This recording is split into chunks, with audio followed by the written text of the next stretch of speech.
máa tún káàbọ̀ sórí ìkànnì wa lé ní ẹ̀fọ́ abalẹ̀ fún alẹ́dẹ́ àdúgbò tó ń ṣọlẹ́gbẹ̀ẹ́ wa ẹ̀ a sì máa bíẹ̀ fún yín gẹ́gẹ́ bẹ́ẹ̀ ti mọ̀ pé tá ò bá ti rí àwa kì í sọ ẹ wo ẹni ló máa jáde tán tó tú ọ̀pọ̀lọpọ̀ àṣírí àwọn àṣírí tẹ́ni yìí tú àwọn àṣírí àgbọ́yanu àwọn àṣírí kàǹkàkàǹkà lẹ́ni yìí tú ẹ wo kí ló fà tẹ́ni yìí tú àwọn àṣírí náà gbogbo ẹlẹ́ máa náfààní láti jẹ̀gbádùn lẹ́kùnrẹ́rẹ́ lórí ìkànnì wa lé ní tó bá gbígbà kọ́kọ́ rẹ̀ tẹ̀ ń da pọ̀mọ́kọ́ni ẹ bá a subscribe kẹ́ like comment kẹ́ share lè máa jẹ́ káfàní kọ́ńtẹ́ǹtì yìí nígbàkúgbà lórí èkó ìjọba fúlẹ́ta ẹ lè máa fi ṣọgbọ́n ìmọ̀ àti òye kẹ́ẹ̀mú sọ pé kí òun àlẹ́ ìta máa play fún àtọ̀pọ̀lọpọ̀ evidence ta kó wá fídíò náà rèé ẹ̀ka sùjọ abẹ́ǹkó. láti múra sílẹ̀ láti pàdé Ìgbòho ká tún jọ kó ọ̀wọ́ bí a ṣe ṣe lọ́yọ̀ọ́ kí tí Ògùn kó tún ju ti Ọ̀yọ́ lọ láti lọ máa fẹjọ́ àwọn ìkàsọ àwọn ọba wa àwọn bàbá wa àwọn bàbá tó ti gbọ́ igbe àwọn ọmọ wọn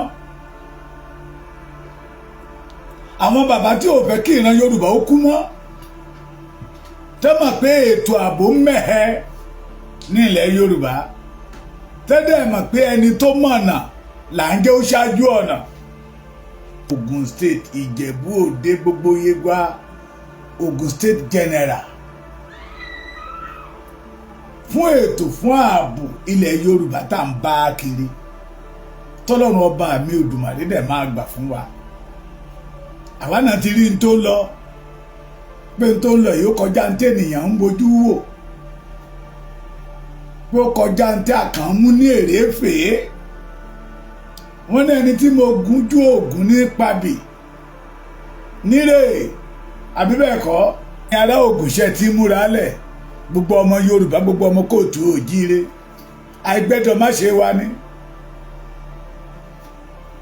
àìgbẹ́dọ̀ má ṣe gbogbo ọmọ Yorùbá ni ẹni tí mojú ògùn wọ́n lò ní pabì nílé gbàbí gbogbo wa láti mọ̀ tí n bá ní mo lè ṣe èmi ni mo lè ṣe wọ́n á bi mí léèrè pé ṣé mo ti ṣe rí èmi ni mo lè rìn wọ́n á bi mí léèrè pé ṣé mo ti rìn rí Ìgbòho ti ṣe rí abẹ́ ti gbàgbé Ìgàngán ni abẹ́ ti gbàgbé Ìbàràpá ṣé ẹ ti gbàgbé Èkìtì abẹ́ ti gbàgbé Ọ̀yọ́ ṣé ẹ ti gbàgbé Ògùn ni inú mi dẹ̀ dùn pé gómìnà Abíọ́dún Dípò Abíọ́dún ló ìwà ń bẹ̀ Dàpọ̀ Abíọ́dún sọ́rí Ìgbòho ti ṣe rí ó yàtọ̀ sáwọn tó ń fẹnu ṣe Ìgbòho ti ṣe rí because the love of the Yorùbá is heart ni mo fi rọ ẹ̀yin ọmọ Ogun State àwa lè má lórí ọ̀fẹ́ àti wá torí kíní torí tó wò bá sílé kẹ́nikẹ́ni ó má ṣe kíní kó má dábàá ṣùgbọ́n mo jẹ́rìí ẹ̀yin ọmọ Ògùn lóde kárí last ẹ̀yin ti Jẹ̀bú ẹ̀yin tẹ̀gbárímọ́ ní Ṣàbí ẹ̀yin tí gbogbo yé wa gbogbo ẹ̀gbádò ọmọ yín Sunday Ìgbòho ń bọ̀ gùdẹ̀ yóò balẹ̀ gùdẹ̀ sí Ogun State ní ọjọ́ ọ̀la Ìgbòho máa gún wà sí ọ̀dọ̀ bàbá wa ní ọjọ́ ọ̀la Ìgbòho tún máa wọ̀lú we want to discuss about our security gbogbo wa láti mọ̀ pé Nàìjíríà kò lè defend wa gbogbo wa láti mọ̀ pé Nàìjíríà ò lè dáàbò bò wá gbogbo wa láti mọ̀ pé the security of Nigeria wọn ò lẹ́mìí ẹ ṣàrí amúta táwọn ará bíbá ẹ̀ kó síta kẹ́ ẹ lè mọ̀ pé kò yẹ kí n ló Yorùbá ká sùn tẹ́tẹ́rẹ́ ká máa wòran àkókò rẹ̀ fún ìran Yorùbá láti jáde ohun tí mò ń sọ náà ni wípé ọmọ Adéyẹmọ ń bọ̀ ní Ogun State ní ọ̀la ọmọ Adéyẹmọ kàkà kí Olódùmarè ẹni ọ̀tá ń tì sí kòtò tí ń tira rẹ̀ síta ẹni ọ̀tá ń tì wọgbó tọmọ ọlọ́mọ ń tira rẹ̀ sójú ọ̀nà ẹni èèyàn ń bùkún tọ́lọ́run ọba mi ń bùkún Ìgbòho ló ń jẹ́ bẹ́ẹ̀ no doubt about it ẹni ọlọ́run ọba mi dá tó ṣòro fọwọ́ ta láyà Ìgbòho náà ló ń jẹ́ bẹ́ẹ̀. Ọmọ Adéyẹmọ ni ó máa balẹ̀ gùdẹ̀ sí ìpínlẹ̀ Ògùn lọ́la. Ẹ rí ọmọ Adéyẹmọ wò bí ìran ní ìpínlẹ̀ Ògùn lọ́la fún ọ̀rọ̀ ìlú ilẹ̀ Yorùbá, fún ààbò wa, bí àwọn ọba wa ó ṣe tì wá lẹ́yìn tí wọn ò ní tì wá lójú. And we want to use that opportunity to ask for the freedom of Sunday ọmọ Adéyẹmọ Ìgbòho Òòṣà. Kí àwọn bàbá wa bá wa bẹ̀, kán bá wa béèrè lọ́wọ́ àwọn ìjọba Nàìjíríà pé ẹ̀ṣẹ̀ wo ni Sunday Ìgbòho ṣẹ̀ that make them declare him wanted, seize all the property and fold the account. Pé Buhari, torí pé Buhari jẹ́ Fúlàní, Sunday Ìgbòho dẹ̀ fún lórí ọ̀fẹ́ láti máa pa ìran Yorùbá bí ẹni pẹran, torí pé Sunday Ìgbòho ṣẹ́pẹ́nà kọ̀ọ̀dì wọn. Sunday Ìgbòho dúró gẹ́gẹ́ bí igi wọ́rọ́kọ́lọ́ lójú ọ̀nà wọn tó dà wọ́n lágbónú ní Fúlàní fi declare Sunday Ìgbòho wanted. Ṣùgbọ́n lóde òní Aṣíwájú Bọ́lá Ahmed Tinubu tó jẹ́ pé ìkan gbòógì nínú àwọn bàbá wa tá lè pè ní aṣíwájú ilẹ̀ Yorùbá lénìí ló wà ní ipò ààrẹ àwọn Nàìjíríà.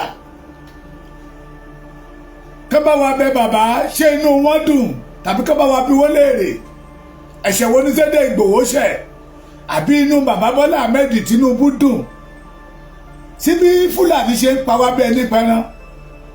Amọ̀tàkì la tún rí o, wọ́n ti tún kó amọ̀tàkì síta, wọ́n ti tún kó amọ̀tàkì sí ìta. Ká tètè dìde bàbá mi ọmọ, ìyá mi ọmọ Olódùmarè adáragbó yí ojú òní tìyín. Ká tètè kó amọ̀tàkì síta, wọ́n ti kó amọ̀tàkì síta torí ìta ni, torí Yorùbá ara ń ta torí ẹ̀ ń lọ. We want to ask for the freedom of Sunday Ìgbòho Òòṣà. Pé ìran Yorùbá ò gbẹ́dọ̀ dìtàn. Under the government of Baba Bola Ahmed Tinubu, over 18,000 Yorùbás làwọn ará bíbá ẹ ti pa. Èrèdí tí Ìgbòho fi tún fẹ́ balẹ̀ gùdẹ̀. Ní Ẹ̀gbá máa ní ìṣà, Ẹ̀gbá máa ní ìṣàbí. Sí ìpínlẹ̀ Ògùn, gbogbo ẹ̀yin ọmọ Ìjẹ̀bú Alárẹ̀, ẹ̀yin ọmọ Yewa òkè kílẹ̀ tí pé Yewa Ẹ̀gbádò, ẹjájọ túyàyà síta lọ́la kẹ́ pàdé Sunday Ìgbòho kán lè mọ̀ pé lóòótọ́ lódodo ìran Yorùbá ò fẹ́ kúkú ẹlẹ́yàmá. Àwa mọ̀ lè má lórí ọ̀fẹ́ àti wá bí mo ṣe sọ lẹ́ẹ̀kan. Ṣíṣe ò tí ì tán, a ṣe bẹ̀rẹ̀ ni. Wọ́n ní bá ò bá kú a ó jẹran tó jẹrin lọ. Ṣùgbọ́n àwọn ènìyàn wa yóò pọ̀ ń bẹ̀rẹ̀ pẹ̀tẹ́. I want every one of us to be there. Kán lè mọ̀ pé Yorùbá tòde òní, and it will mean business. Sunday Ìgbòho ń bọ̀. Ẹ̀yin ará Ìjẹ̀bú, Sunday Ìgbòho ń bẹ̀. Ẹ̀yin ará Rẹ́mọ, Sunday Ìgbòho ń bọ̀. Ẹ̀yin Ẹ̀gbá, Sunday Ìgbòho ń bọ̀. Ẹ̀yin Ẹ̀gbádò, Sunday Ìgbòho ń bọ̀. Àwọn olótùwà tó tún wà ní Ogun State, Sunday Ìgbòho ń bọ̀. Lọ́kùnrin lóbìnrin, Sunday Ìgbòho ń bọ̀. Ó ti wá di competition o. Ẹ má jẹ́ kí àwọn ará Ọ̀yọ́ ó là yín mọ́lẹ̀ o, torí àwa Èkìtì a máa la everybody mọ́lẹ̀. We want to repeat jẹ́ kọ́mọ̀ rally again ni o. Lóòótọ́ rally kọ́ la fẹ́ ṣe o, ṣùgbọ́n ẹ máa gbọ́ wìrìwìrì, ẹ máa rí wìrìwìrì, ẹ máa gbọ́ gúdúgbẹ́ ọ̀rọ̀. ẹ jẹ́ ká jọ ṣe kí ọ̀tá lè mọ̀ pé lóòótọ́ lódodo àwa Yorùbá tó dé òní we are ready to koyas òyìnbó yẹn ti tó ń bọ̀ we are ready to koyas ẹ̀yin ọ̀dọ́ kọ̀yà ẹ̀já pàdé ń bẹ̀ eré la wá ṣe àbátìjà wá eré ilé tá a ṣe lọ́yọ̀ọ́ kò síjà a kàn fẹ́ fẹ́ ìwénú wa hàn ká dẹ̀rọ gbọ́ àwọn ìkà ènìyàn fún àwọn bàbá wa ká sọ fún àwọn bàbá wa pé èyí tó pa lára Yorùbá ó tó gẹ́ ká sọ fún àwọn bàbá wa a fẹ́ padà sí oko tí ìjọba ò bá lè fún wa ní iṣẹ́ a fẹ́ fúnra wa ní iṣẹ́ a fẹ́ padà sí oko ká lọ máa ṣiṣẹ́ àgbẹ̀ wa jẹ́jẹ́ pẹ̀lú ìrọ̀rùn iṣẹ́ àgbẹ̀ ṣáà ní iṣẹ́ ilẹ̀ wa ẹni kò ṣiṣẹ́ àjálè ìwé kíkọ́ láìsí ọkọ́ àti àdá wọ́n ní kò pé oko tá a dẹ̀ ti fẹ́ ṣiṣẹ́ àgbẹ̀ Ọlọ́run fi lẹ̀ tó dọ́ṣọ̀ tó lọ́ra ó fi kíkì wa àwọn ará bíbá ti lúgọ wọ́n ti lúgọ sínú igbódè wa wọ́n ti lúgọ sínú igbódè wa and Nigeria government has already protected them gẹ́gẹ́ bí Abdullahi Adamu the former governor of Nasarawa and current senator in Nigeria government tó sọ wípé Nigeria government must protect herdsmen wọ́n dẹ̀ ti ń protect wọn lọ́wọ́ but a fẹ́ rojú àwọn ìkà fún àwọn bàbá wa we need their support and we want to defend ourselves we want to secure ourselves a fẹ́ sọ fún àwọn bàbá wa kán bá wa gbárùkù ti Sunday Igboho òun ló lè ṣe òun ò wọṣọ funfun káàkiri nígbà tá ń pa ọmọ Yorùbá bẹ́ẹ̀ ní pẹ́rán òun ò wọṣọ funfun káàkiri nígbà tí ìran Yorùbá wà nínú ìdààmú Fúlàní òun ò wọṣọ funfun káàkiri nígbà tí Fúlàní ń pa wá bí ìgbà tí ènìyàn bá ń gé màálù tó ń pa námà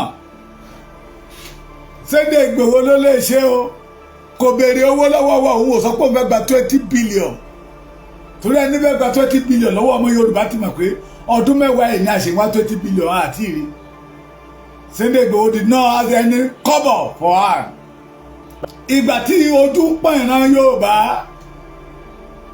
tí Fúlàní tó ń yọ kíní abẹ́ wọn sí àwọn ìyá wa lọ́nà odò ní ọ̀nà oko Sunday Igboho wọṣọ funfun káàkiri o kó máa gbọ́pa wèrè káàkiri he low himself to our level and say no Sunday Igboho nìkan lẹni tí Fúlàní gbọ́ tó ní tó bá ti gbórúkọ yẹ àyà àfòun òtútù àmú àyà wọn àgbọn pẹpẹpẹpẹpẹpẹpẹpẹ ká sọ fún àwọn kábíyèsí wa I recommend ṣé mo gbà ṣé òyìnbó yẹ correct we recommend Sunday Igboho to you Sunday Igboho tó ní sàábé tó pọ̀ gidi Sunday Igboho tí àánú mẹ̀kúnnù ń ṣàn bí omi ojúlójú rẹ̀ Sunday Igboho tó jẹ́ pé lójoojúmọ́ ló rò nípa ti Yorùbá pé we recommend that work to Sunday Igboho to flush all these bad people out of our land out of our forest lára ń tá a fẹ́ wá sọ ní ọ̀la ní Ògùn state nìyẹn ẹ má bínú pé mi ò lè wá mo ti ṣàlàyé ó yé Ọlọ́run gbogbo ló yé Ọlọ́run alẹ́ ká lè wá bó lè Ògùn yìí mo dẹ̀ ti ń fi ilé ẹ̀ ó mà dùn mí o ṣùgbọ́n ẹja pàdé ẹ̀ ẹ̀yin ará Ẹ̀gbá gbogbo Ẹ̀gbádò ẹ̀túyàyà síta tó bá jẹ́ pé lóòótọ́ la àfẹ́ kúkú ẹlẹ́yà mọ́ ẹ̀túyàyà síta tó bá jẹ́ pé lóòótọ́ lélẹ́ ta jìyà lọ́wọ́ àwọn Fúlàní ó tó ẹ̀túyàyà síta you must túyàyà and túyàyà síta lọ́jọ́ ọ̀la ẹ̀yin Ìjẹ̀bú mọ́lárẹ̀ tó bá jẹ́ pé lóòótọ́ sẹ́yìn ìran Yorùbá kọ̀ ìran Ìjẹ̀bú kọ̀ láti fojú sunkún ọmọ wọn mọ́ lọ́wọ́ Fúlàní ẹjẹ́ túyàyà síta lọ́la kájọ sọ wípé lóòótọ́ àti lódodo we have sent Igboho back and we want to deliver the Yoruba in the hand of the Fulani. ẹ̀yin ẹ̀gbádò ńkọ́, ẹ̀yin Yewa, ẹ̀yin ẹ̀gbádò, ẹ̀yin Yewa, ọwọ́ yín dà, ẹ jẹ́ ká rọwọ́ yín o. ẹ̀yin ọmọ Ìjẹ̀bú, ọwọ́ yín dà, ẹ jẹ́ ká rọwọ́ yín o. ẹ̀yin Tẹ̀gbá, ọwọ́ yín dà, ẹ jẹ́ ká rọwọ́ yín o. ẹ̀yin Tìlárò, ọwọ́ yín dà, ẹ jẹ́ ká rọwọ́ yín o. ẹ já pàdé Sunday Igboho lọ́la. ó ń bọ̀ ní Ogun State. ẹ jẹ́ kájọ parapọ̀ kájọ ṣe é. ká tún da gúgúrú sí àwọn ọ̀tá wa lẹ́nu kan máa run káàkiri. ẹ mọ̀ pé tó bá tún rí Sunday Igboho lọ́la, another topic ní ọ̀tún wà. ó lọ sọ́dọ̀ ọba Ẹ̀gbá o, kò lọ sọ́dọ̀ ọba Ọọ̀ni of Ifẹ̀, àwọn ọba oníkiri kan, àwọn ọba, torí pé ìrònú Sunday Igboho ní ọ̀pọ̀ tá ẹ̀. ìrònú Sunday Igboho ló máa pa àwọn ọ̀ṣẹ́bí. ìyá mi ọmọ Òdùmarè á dára fún yín, Olódùmarè á máa wà pẹ̀lú yín. ìrònú Sunday Igboho ní ọ̀pọ̀ tá ẹ̀. wọ́n máa kéékù ni o, dego kekus, wọ́n máa kéékù ni. the enemy of Sunday Igboho, they will kekus. ṣé bàbá Wọlé Ṣóyínká wà lára àná? a ní ibo lọmọdé ti ní tálẹ̀tì ẹ̀bùn tó ń jù lálẹ́ yìí. ìlara ló sọ wọ́n dé ní irú ẹ̀yìn. Sunday Igboho ò fojú kọmọ náà ìṣẹ́ ní ọba kankan. adówájú ọba àná fẹ́lẹ́fẹ́lẹ́. awájẹ́ kọ́mọ Yorùbá oró ti kọ́ṣọ́ wa. kì í ṣe ẹni tó máa náwó sáwọn ọba, kì í ṣe ẹni tó máa sọ wípé oyè tó ń jẹ ju oyè ọba bòmíì lọ. oyè ṣíọ kẹlẹbẹ pẹ. ó ń bọ̀ ní Ogun State lọ́la, ni mo fi ń kọni pé ẹ̀yin Ògùn ẹ kú ìmúra sílẹ̀ fún dídé Sunday ọmọ Adéyẹmọ Ìgbòho Òòṣà. ẹ kú ìmúra sílẹ̀ fún dídé Ìgbòho. ẹ kú ìmúra sílẹ̀ o fún dídé Májàsọ́lá lọ́jọ́ ọ̀la o. ẹ kú ìmúra sílẹ̀ gbogbo ọmọ Ìjẹ̀bú fún dídé Ìgbòho. ẹ̀yin Yewa, ẹ kú ìmúra sílẹ̀ Ẹ̀gbádò fún dídé Májàsọ́lá. ṣé ẹ ti múra o? ẹ kú ìmúra sílẹ̀ ẹ̀yin ọmọ Ẹ̀gbá o. Lísàbí, ẹ kú ìmúra sílẹ̀ fún dídé Májàsọ́lá. ó máa tún balẹ̀ lọ́la. ẹ̀yin Ògùn, mo jẹ́rìí yín. ẹ mọ̀ bẹ́ẹ̀ ṣe ń mú orí fífọ́ pa ọ̀tá. ẹ jẹ́ ká tún da gúgúrú sí wọn lẹ́nu lọ́jọ́ ọ̀la kó tún máa pé ẹ wèrò lẹ́yìn Sunday Igboho. ẹ mọ orin tó kọ́kọ́ máa kọ ni ó ń kó wọn lọ sọ́dọ̀ Tinubu ni o, ó ń kó wọn lọ sọ́dọ̀ Tinubu ni o, ó ń kó wọn lọ sọ́dọ̀ Tinubu ni o. táwọn bá pààyàn tẹ́ ẹ̀ máa ríwo tó tún máa pa lẹ́ẹ̀kejì. wọ́n ń lò àgẹ́sì Tinubu ni o, wọ́n ń lò àgẹ́sì Tinubu ni o, wọ́n ń lò àwọn apọ̀dà, àwọn dìdìrìndínlógbó, àwọn dàgìnìdọ́rọ́. ẹjá tún dá gúgúrú sí wọn lẹ́nu lọ́jọ́ ọ̀la. I know the Ondo the Obama. ìyàwó ọmọ Yorùbá tó dé òní ti ṣí, ojú wa ti là. If you love your origin, if you love your tomorrow, and if you love Sunday Igboho, you must be there. kájọ gbárùkù ti ọmọkùnrin yẹn. ó torí títí wọ́n sọ ó rẹra rẹ̀ sílẹ̀ kí ìran Yorùbá bá lè ní sinmi lọ́wọ́ àwọn ọ̀tá. Sunday Igboho rẹra rẹ̀ sílẹ̀, ó gbéra rẹ̀ sí lẹ́bù irú àwa yìí. irú àmà ẹ̀ta ni mí, kí ni mo jẹ́? ṣùgbọ́n nítorí pé ó mọ̀ pé Yorùbá tóbi ju òun lọ, ó rẹra ẹ̀ sílẹ̀ a máa kọrin kan pé èmi ò ní jẹ́ kí orísun mi ó parun ó rẹra ẹ̀ sílẹ̀ ẹ má pa àwọn ènìyàn mi mọ́ ó rẹra ẹ̀ sílẹ̀ torí Yorùbá àṣà ní ọgbẹ́ ó rẹra ẹ̀ sílẹ̀ torí Yorùbá akóṣẹkẹṣẹkẹ sí lọ́wọ́ lẹ́sẹ̀ ọmọ Adéyẹmọ rẹra ẹ̀ sílẹ̀ pé I can bear it for my people asọ́sí ẹ̀wọ̀n torí Yorùbá ó rẹra ẹ̀ sílẹ̀ ọ̀gànjọ́ òru ní kábí tòtù wọ́n lọ kógun bá lé wọ́n pààyàn méjì sínú ilé ẹ̀ síbẹ̀síbẹ̀ ó rẹra ẹ̀ sílẹ̀ pé ìran mi gbọ́dọ̀ bọ́ kò nínú ìgbèkùn Nàìjíríà. I want Ogun people to show love tomorrow. Àwọn ará Ọ̀yọ́ ṣe bẹbẹ o. Àwọn ará Ọ̀yọ́ ṣe bẹbẹ. And I want Ogun people kan ṣe bẹ̀bẹ̀bẹ̀ ṣe mọ̀ pé bẹ̀bẹ̀ ni mo ní àwọn ará Ọ̀yọ́ ṣe kẹ́yìn wá ṣe bẹ̀bẹ̀bẹ̀ ṣe mọ̀ pé ó ti lé bẹ̀bẹ̀bẹ̀ tẹ́yìn bá ṣe bẹ̀bẹ̀bẹ̀ kí àwa Èkìtì wá ṣe bẹ̀bẹ̀bẹ̀bẹ̀bẹ̀ èlé lè ní jẹ́ ẹ máa ríran wò rẹpẹtẹ àbí bẹ́ẹ̀ kọ́. If it's true that we love this man, we know he suffered because of us.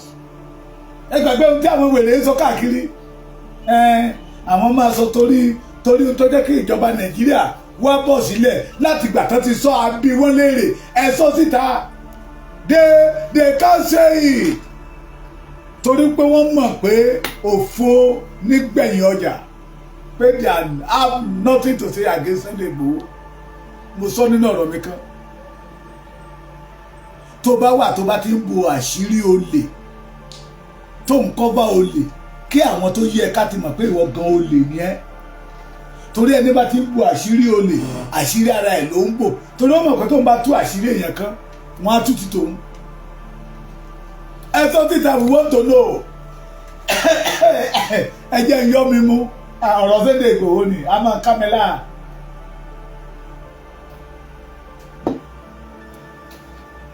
We want to know it, but they can't say it out. Tó bẹ́ẹ̀ dẹ́ pé lóòótọ́ àwa Yorùbá tòde òní à ń ṣe afibiṣólóore that I know pé àwa yìí ṣe afibiṣólóore ẹ jẹ́ show love lọ́la kí Sunday Igboho owó ẹ̀yìn ó dé Ọ̀yọ́ owó ẹ̀yìn ó dẹ́ ní orí kò mọ tó lè sọ mọ́ kò mọ tó lè sọ mọ́ ẹ jẹ́ kó tún wá jẹ́ ìlọ́po lọ́nà mẹ́jọ tóun tó ṣẹlẹ̀ ní Ògùn ní Ọ̀yọ́ kan wá wò pé láì ṣe pé àwọn olóṣèlú ẹ má jẹ́ kí n sọ kí ni kán má ba petition mi àwọn tó ṣe declaration náà ń pè àbí kíní kankan àwọn tó kó wá síbẹ̀ èèyàn promise ní 10,000 èèyàn promise ní 20,000 èèyàn ó ní 50,000 nígbà tí wọ́n rówó yẹ fún wọn nọ́mbà kéyìí síta bẹ́ẹ̀ náà so we did not pay anybody. Àwọn tẹ́ bá rí ń bẹ̀ lọ́la ìfẹ́ ìran wọn ló jẹ wọ́n lógún tó bá jẹ́ pé lóòótọ́ we love Sunday Igboho ẹ jẹ́ ká fi tún fi population àwọn ènìyàn ṣẹ̀rùbà wọn lógún lọ́la. tọ́lọ́ máa gbé ṣe bó ṣe dé mo lè jí tí n bá yìí jí láago 6 a máa dé Ogun State ṣùgbọ́n ẹ̀yin tó jẹ́ pé ẹ ti ń balẹ̀ gùdẹ̀gùdẹ̀ ń bẹ̀ àtẹ̀yìn tẹ̀ ẹ̀ sì ń múra lọ́wọ́ ẹ bá mi share program yìí ẹ̀yin ìyá mi ẹ̀yin ọmọ ogun I know you no dey carry that tẹ́ ẹ wà lamẹ́ríkà tẹ́ ẹ wà ní Canada tẹ́ ẹ wà ní Europe káàkiri ẹ máa bá wa pe àwọn èèyàn yín lé pé kán pàdé Sunday Igboho ní Abẹ́òkúta ní ọ̀la afẹ́dọ̀dọ̀ bàbá wa alákẹ́tìlẹ̀ Ẹ̀gbá the paramount ruler of Egbaland afẹ́wà rojọ́ àwọn ìkàsẹ́ fún àwọn bàbá yìí pé ìran Yorùbá kọ̀ láti kúkú ẹlẹ́yàmọ́ afẹ́wà rojọ́ àwọn ìkà tí ń fi ọmọ Yorùbá rúbọ àwọn ìkà tí ń pa ọmọ Yorùbá torí pé wọ́n fẹ́ gba ilẹ̀ wa àwọn ìkà tó ti fi igbó rìsáàbù wa ṣe ibùgbé tí wọ́n lé àwọn àgbẹ̀ tí wọ́n ò jẹ́ kí ìran Yorùbá ó fi ẹ̀dọ̀ lérí òróòró pé bàbá ẹ má wò wọ́n ran eré kí lajá ń bẹ́kùn ń ṣe wọ́n ní kájá ó dúró kẹ́kùn ó dúró ká wá fi ìlú ẹkùn ká fi lé ajá lọ́wọ́ wọ́n ní kò ní í ṣeé ṣe. ṣẹ̀bẹ́yìn bàbá yìí náà lè sọ pé kàkà kíkì ní ó ṣọdẹ kó ṣakápò ẹkùn kálukú ayé àṣọdẹ títí ẹ̀ lọ́tọ̀ọ̀tọ̀. èyí tó ń fi ìyà jẹ wá ó tó gẹ́, èyí tó pa wá bí ẹni pẹran ó tó gẹ́, èyí tó tẹ ìran Yorùbá mọ́lẹ̀ ó tó gẹ́. àárọ̀ ajẹ́ káwọn bàbá yẹn mọ̀ torí ọ̀pọ̀lọpọ̀ náà àwọn bàbá wa ò rójú láyè orí social media pé sáà ṣe ti rí amótàn tí àwọn Boko Haram kó wọlé máa dógún láyè ríkà bóyá wọ́n dẹ̀ ti pín state by state nobody know afẹ́rojọ́ ìkà fún àwọn bàbá yìí lọ́la. ẹni tí ó ṣáájú wa náà ní Sunday Igboho ìyẹn àkọ́kọ́. The second one kábàwá bá bàbá Bọ́lá Ahmed Tinubu ṣé inú wọn dùn tí bó ṣe pa ọmọ Yorùbá ni. Buhari declare Sunday Igboho wanted and we want Baba Tinubu to free Sunday Igboho kó jẹ́ kí Sunday Igboho lójú láàyè láti gba ọmọ Yorùbá kúrò nínú àhámọ́ Fúlàní. kẹ́ má gbàgbé bàbá Bọ́lá Ahmed Tinubu orí àga tẹ́ ẹ jókòó sí yẹ ní Buhari lu opportunity ẹ̀ tó fi ń rẹ́ ọmọ Yorùbá bí ẹni rẹ́lá tó fi ń rẹ́ ọmọ Yorùbá bí ẹni rẹ́lá. orí àga tẹ́ ẹ jókòó sí yẹ ní Buhari lò tó fi ń lùtù Nàìjíríà amórè fún àwọn ọmọ Fúlàní tí AK-47 wá ń rọ̀ bí òjò lọ́dọ̀ wọn náà tó fi pèsè ọmọ Yorùbá. agbẹ́dọ̀ fòpin sí èrè ìdí táwa fi sọ wípé ṣẹ́rí tí ẹ bá jáde dáadáa ní Ògùn lọ́la tí ẹ bá pọ̀ dáadáa orí àwọn kábíyèsí kan tó fẹ́ gbàlejò Sunday Igboho orí wọn ò rú pé lóòótọ́ lódodo àwọn ọmọ Yorùbá wọn ń bẹ lẹ́yìn ọmọkùnrin yìí pé ìyàtọ̀ ọmọ Yorùbá ó jẹ́ ó ti sún wọn pé wọn ò fẹ́ jìyà mọ́. gbọ́dọ̀ yín ni o ẹ promise mi pé máa wá ẹ̀yin Ẹ̀gbá ẹ promise mi pé máa wá ẹ̀yin Ìjẹ̀bú ẹ promise mi ẹ̀yin Rẹ́mọ ẹ̀yin Ẹ̀gbádò ẹ promise mi sẹ́ pé ẹ máa wá gbogbo ẹ̀yin orígun mẹ́rẹ̀ẹ̀rin Ògùn state ẹ má jẹ́ kọ́rọ̀ wa ó dàbí pé à ń torí ọ̀jà ajá ọ̀jà níta ló ń jà lẹ́yìn kùlé oorun. Sunday Igboho lọ́mọ tí Fúlàní lè jí gbé o ẹ̀mẹyẹ àwọn àmì tó lọ lé ẹ̀ wọ́n á rí mú o Ọlọ́run ní o Ọlọ́run ló dábẹ́ o torí títí wa lóbìnrin ara ẹ̀ lẹ́ o pé ikú òjijì ò gbọ́dọ̀ pa ìran mi mọ́. We must show love tomorrow kájọ túyáyá débẹ̀ kí gbogbo ènìyàn mọ̀ pé lóòótọ́ àti lódodo ọmọkùnrin lérò lẹ́yìn pé Ìgbòho tó lọ́mọ ogun tó ní sàábé ni pé ìran Yorùbá ò fẹ́ jìyà mọ́sẹ̀ èyí tí Fúlàní pa wá ó tó gẹ́.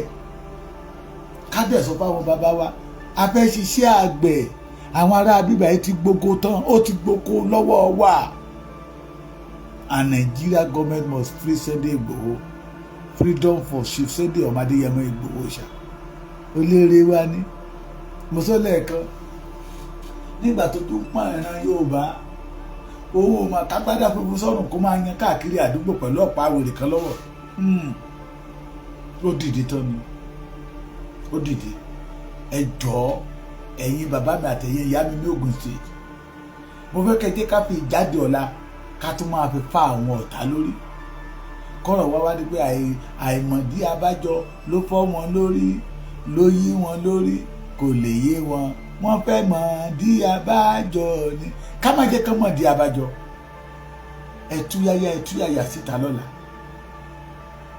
ẹ̀túyáyá síta láti fi ẹ̀hónú wa hàn sí kábíyèsí ni and please èyí tá a ṣe lọ́yọ̀ ẹ rí pé kò sí ìjà èyí tá a ṣe lọ́yọ̀ gbogbo ohun tán ní ká má ṣe lọ́yọ̀ ẹ mọ́ tún ṣe lábẹ́kúta ẹ mọ́ ṣe lóògùn state ẹ mọ̀ pé gbogbo àwọn òfin tán fún wa tá a tẹ̀lé ní Ọ̀yọ́ ó mú wa gba iyì tá a wá gbà ló wá pa àwọn ọ̀tá tó jáde síta tó ń sọ̀rọ̀ mọ̀nàmọ́ná ẹ̀ẹ̀mejì àwọn tó ti jáde síta tó ṣe rẹ́kọ̀dù torí Sunday Igboho ẹjọ́ nira ẹ̀ ẹjọ́ náírà yìí ẹjọ́ náírà ẹnìkan tẹ̀ jáde síta oníṣẹ́ olú àsìkò ló yẹ kí Sunday Igboho máa ṣe rálì kó ló fẹ́ ṣe rálì ẹgbẹ́ ṣe rálì lẹ́la fẹ́ ṣe àní kò yé wọn kò dẹ̀ lè yé wọn torí inú wọn ti bú ìlara ọmọ Adéyẹmọ náà ń ṣe ìbá ti jẹ́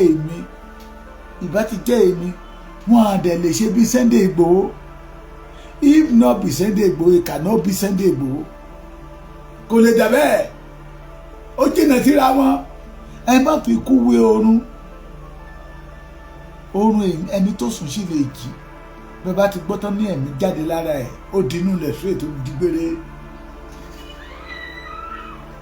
ẹ jọ̀ọ́ torí Ọlọ́run gbogbo ẹ̀yin ọmọ Ògùn iṣẹ́ yá iṣẹ́ máa yá o láti ṣe orú gbogbo àwọn orí ẹni kó yẹ kí gbogbo akọ́ká mọ̀ ẹ̀yin ọmọ Ògùn iṣẹ́ yá o iṣẹ́ yá lọ́la iṣẹ́ yá bẹ̀rẹ̀ ní pálásì bàbá wa kábíyèsí ọba Gbádébọ̀ di Aláké of Ẹ̀gbá land ìjà lọ pàdé Sunday Igboho lọ́dọ̀ wọn a fẹ́ lọ kọ̀yà ni a fẹ́ lọ request ni a fẹ́ bẹ àwọn bàbá wa lọ́wọ́ ẹ̀ ṣèbí wọ́n ní wọn gbọ́ lánàá ni èrè dídá bí jáde síta nìyẹn fẹ́ máa rojú àwọn ìkà fún àwọn bàbá yìí kán lè mọ̀ pé ọba tí ìlú ẹ̀ bá kú ṣọ́ṣọ́ṣọ́ṣọ́ṣọ́ṣọ́ṣọ́ tí gbogbo ń rọ̀tọ̀ mi ní máa ń gba yìí o èyí tí ìlú bá ti túmọ̀ lórí kò sí yìí lára ọba náà mọ́ kádẹ̀ sọ fún bàbá wa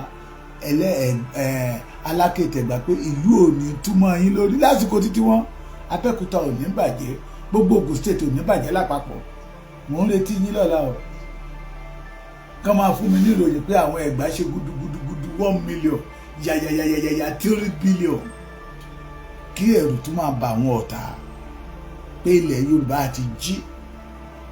àti jí ìran Yorùbá ò ní kúkú ẹlẹ́yà kankan mọ́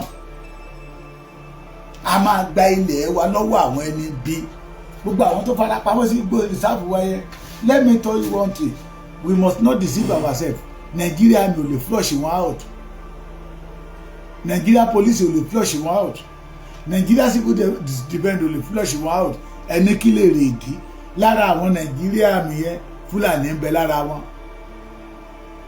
lára àwọn police Nigeria police yẹn Fúlàní ń bẹ lára wọn lára àwọn civil defence Fúlàní ń bẹ lára wọn èrè ìdí tàbí sọ pé we need total Yorùbá security àwọn tó ń dagbádá fúnfún tó ń dákọlẹ̀ kiri táwọn náà ń ya ọ̀dọ̀ àwọn ọba ìlara ní inú ìlara yẹn náà dẹ̀ máa ṣègbésí tẹ́yẹ ọmọ Yorùbá bá ti ń wà lẹ́yìn wọn tẹ́ wà lẹ́yìn Sunday Igboho èyí tó kù ẹja káfílẹ̀ fún Olódùmarè ẹ bá wa sọ fáwọn ọmọ Ògùn Igboho ń bọ̀ lọ́la màá tún jí ní ìdájí màá tún máa pariwo pé Igboho ń bọ̀ lógùn stéètì ẹ̀yin ọmọ Ògùn iṣẹ́ ti yá ẹ dìde kágbára wa nínú ìgbèkùn Fúlàní kágbára wa nínú hílàhílo wọn ìran Yorùbá ń pa ní ojú kan sùn ni ẹ̀rí amọ̀tàkì yẹn ṣá kì í mọ̀ ń ṣàlòkù ṣé ẹ̀rí amọ̀tàkì yẹn ni kì í mọ̀ ń ṣe pé wọ́n lọ kùn ọ̀ṣàràrà máa ní tí aláìlọ mo béèrè lọ́wọ́ bàbá mi kan lẹ́ni tó mọ̀ ń pa ẹ̀ kí á ló gọ́gùn ẹ̀ síta ẹyọ kan is 320 million wọ́n dẹ̀ kó 15 síta at once kẹ́lì mọ̀ pé àwọn ará bíbà ẹ̀sẹ̀ àní wọ́n mí ní Yorùbá ló ṣe yẹ kó ṣe kí ni káwa náà wá gbáradì ọ̀nà owó lábílẹ̀ gbáradì òun náà là ń ṣe káàkiri ká ṣí àwọn ọba wa ní iyè ká tètè ṣe tó tọ́ kì í ṣe ẹni tó ń kó agbádá kiri it cannot save the Yorùbá land kì í ṣe ẹni tó sọ wípé oyè tó ń jẹ ó ju ọba ìlú mi lọ we don't want pride man agbéraga tí ò jẹ́ nǹkan kan tí ò lógun Ìbàdàn tí sọ pé mo lógun lẹ́kọ̀ọ́ we don't want anybody ẹni tó sọ̀rọ̀ àlùfàǹṣà tó jẹ́ pé tó bá rí kábíyèsí ṣe ló ń nawọ́ sáwọn kábíyèsí wa ó dẹ̀ ló ń promote culture ilẹ̀ Yorùbá we cannot rely on that man the only person that we know tó ti ṣe rí òun náà ní Sunday ọmọ Adéyẹmọ Ìgbòho ṣá kò dẹ̀ béèrè owó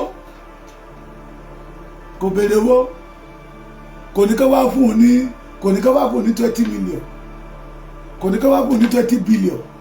Sunday Igboho ní ẹ̀yin bàbá mi, ìyọ̀ǹda yín ni mò ń fẹ́ káàwa àtàwọn Fúlàní jọ lọ ṣeré ọwọ́ nínú igbó. Tẹ́ bá ti yọ̀ǹda fún wa, that is what we want, that is what we need. We must not allow evil people.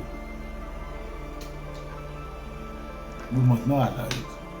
Mo fi yọ́nú Ọlọ́run bẹ̀ ẹ̀yin gbogbo ọmọ ogun, ẹ̀yin gbogbo ọmọ ogun tí ẹ̀ ń carry last ọ̀la ní dídé on the 30/8/2025 Ìgbòho àtúbalẹ̀ gbùdẹ̀ sí Ogun State.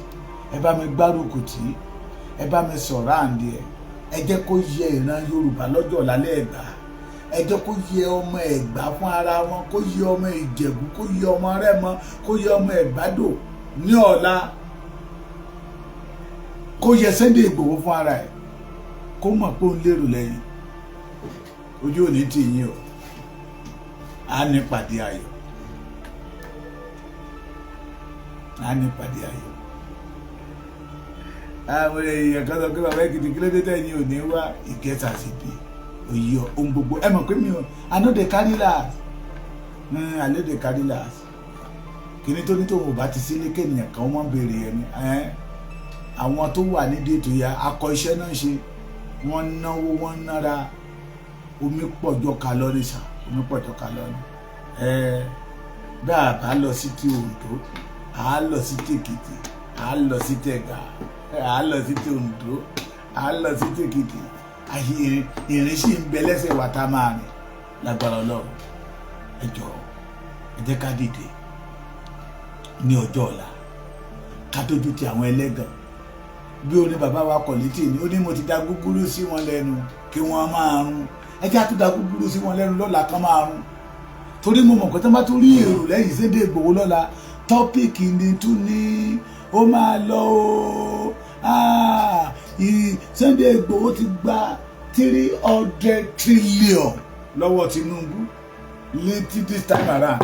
Torí wọ́n ń korúkọ àwọn kan, àwọn mídíà àti Sunday Igboho kó ti last one fún. Èmi nínú 300 trillion yẹn kán fẹ́mi ní 1 trillion kan bẹ̀, 1 trillion ẹ̀yọ kan ti tó mi ò ẹ má jẹ́ ojú 1 trillion yẹn lọ, 1 trillion ti tó mi ò lójú kòkòrò. Ká tún da gúgúrú sí wọn lẹ́nu lọ́la. Ó ti gbowó ní Tinubu ló ń ṣiṣẹ́ fún, wọ́n lo àgẹ́sì Tinubu ní kóríà máa fọ́ wọn. Inú rírun ní pẹ̀tù, àlùjànjàn kì í jan, inú rírun ní ó pàtà, àlùjànjàn kì í jan, àlùjànjàn. Ọ̀tá Sunday Igboho, àlùjànjàn kì í jan, inú rírun ní ó pẹ̀tù, inú rírun ló máa pa yín. Torí ìṣẹ̀dálẹ̀ Yorùbá ń bẹ lẹ́yìn ọmọ Adéyẹmọ. Àwọn bàbá yẹn sọ pé ẹni tó bá wọn kó dọ́là wọn mọ̀, kò gbá ilẹ̀ Yorùbá. All the allegation tí wọ́n mú wá torí Sunday Igboho, ó gba $700 million kan, ó gba $70 million kan, no evidence. Ìjà ìlara náà pé gbogbo ìjà ìlara yẹ bàbá wa kan ló dẹ̀ kọ́ ọ̀sẹ̀, Kábíyèsí Ọ̀nìrìṣà ló kọ́ ọ̀sẹ̀ nígbà tí wọ́n ṣe security summit ń jọ̀wọ́n àná. Èyí tó wà lẹ́gbẹ̀ẹ́ Ẹ̀pọ́nlé ó wá jẹ́ni tó wà níyàn Germany. Ọmọ wa Sunday Igboho, ẹ pàtẹ́wọ́ fún Sunday Igboho, ẹ pàtẹ́wọ́ fún Sunday Igboho, ẹ pàtẹ́wọ́ fún Sunday Igboho. Lórí bá ń fọ́ ẹni tó wà lẹ́gbẹ̀ẹ́ wọn pé bóòlù ọ̀bọ ṣe ṣorí tí ìnàkí ti tòun ò ṣe. Ní tó fa ìjà lára nìyẹn. Ẹ ti dá pé ọjọ́ ọ̀la da gúgúrú sí wọn lẹ́nu kí gbogbo àgbáyé lè mọ̀ lóòtítọ́ àti lódodo pé we the Yorubas, we are going, we can secure ourselves.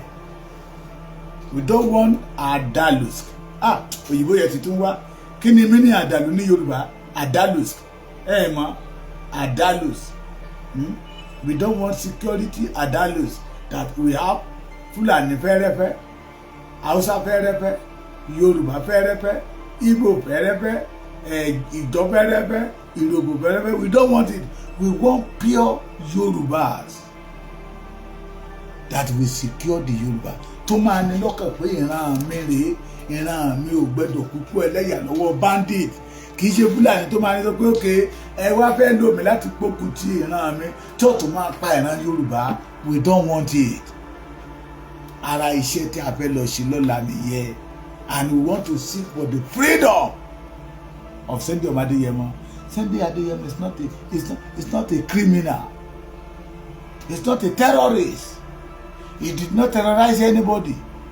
He just said that don't ever kill my people anymore.